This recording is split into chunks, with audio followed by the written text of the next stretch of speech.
months of the year. Absolutely pristine conditions. It's what you're looking for. As you can see, there's no industry.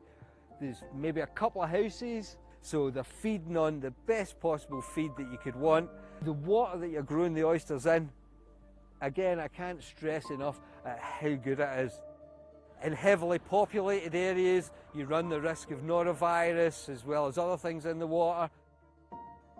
And safety here is paramount. Lockfine monitors the water here constantly for toxins, as do the local authorities. To eliminate viruses, each oyster undergoes a series of checks, starting the moment it arrives from the hatchery. The oysters are grown for up to 3 years in specialised baskets, which allow for movement and controlled exposure to the tide.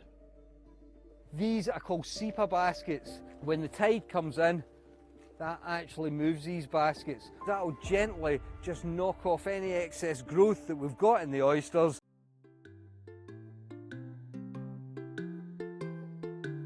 Paramount. Paramount. Paramount.